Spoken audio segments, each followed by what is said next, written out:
Why does the Research the News podcast exist? Now, if you look at our mission statement, we exist to have healthy dialogue with people of all backgrounds, promoting open discussions between people of differing viewpoints to research the news and search for truths. Now, that's our mission, but there's a reason why podcasts like this have to exist. And to me, it's media consolidation. Now, I'm going to go into some facts here. In 1983, 50 corporations controlled most of the American media. That was magazines, books, music, newspapers, movies, radio, and television. That is a tiny number for a country of over 300 million people. By 1992, that number was around 25 companies that controlled all of the media. And less than 10 years later, in 2000, that number was at 6. Now there's been some mergers, and these are the 5 media companies that control 90% of the media. Number 1, Time Warner, AT&T. Number 2, Disney. Number 3, Comcast, NBC Universal. Number 4, News Corp, which is Fox News. And number 5, Viacom and CBS. And on top of that, that's not including the Washington Post being owned by Jeff Bezos, or all of the Bloomberg channels and publications owned by Michael Bloomberg, the guy who spent over $500 million of his own money to buy his way into stage at the presidential debates, or even Warren Buffett owning around 70 daily newspapers. Now, I like Warren Buffett, but he shouldn't control 70 newspapers. So why does this all matter? There's a term called the Fourth Estate that's been used throughout history to describe the press. But what is the Fourth Estate, and why do they call it that? Traditionally in Europe, there were 3 groups who held most of the power, and specifically the top 2. There was the clergy, the nobility, and the commoners. The commoners being the ones who had, of course, the least amount of power. The press is supposed to be that 4th rung of power that holds the others in check, the government. But that's why journalism is important, and the best definition of journalism I've found is from the American Press Institute, who says, "The purpose of journalism is to provide citizens with the information they need to make the best decisions about their lives, their communities, their societies, and their governments." The press is supposed to inform us, not feed us propaganda to help their personal agendas. And just to be clear, this isn't an attack on the left or the right media. They're just 2 sides of the same coin. And we're all being shaped by these people, whether or not we watch mainstream news. The outcomes of this are people who go against core beliefs we as Americans should all be fighting for. I can't stress this enough. It wasn't long ago that we didn't have freedom of speech. And in fact, people fought for hundreds of years to get the freedom to say what they wanted without being jailed.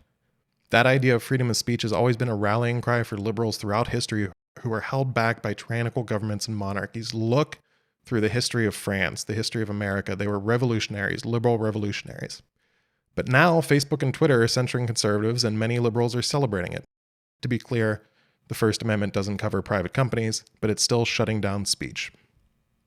And many conservatives today continue to decry cancel culture while calling for boycotts of Major League Baseball and Coca-Cola. But to be clear, none of these people are classical liberals or classical conservatives.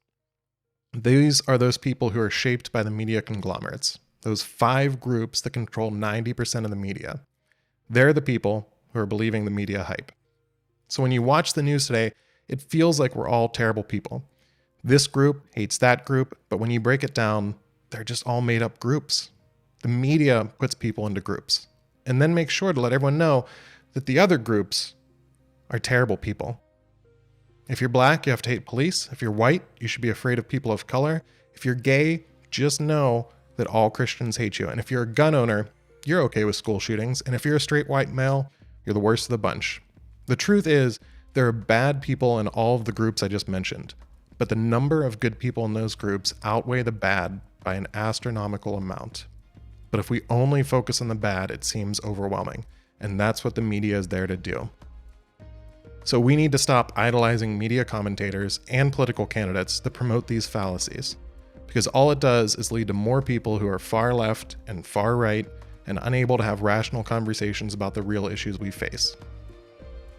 So to wrap up, in 1891, the Irish poet and playwright Oscar Wilde wrote, "In old days, men had the rack, which was a torture device. Now they have the press.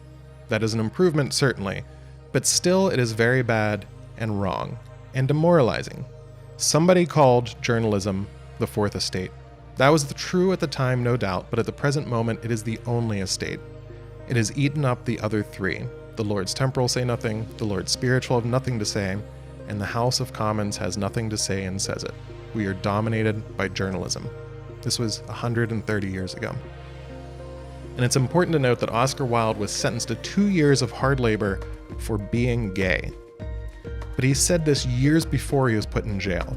His trial was considered one of the first celebrity trials. It was a big news event, and the press was a big part of why he went to jail, simply for being gay.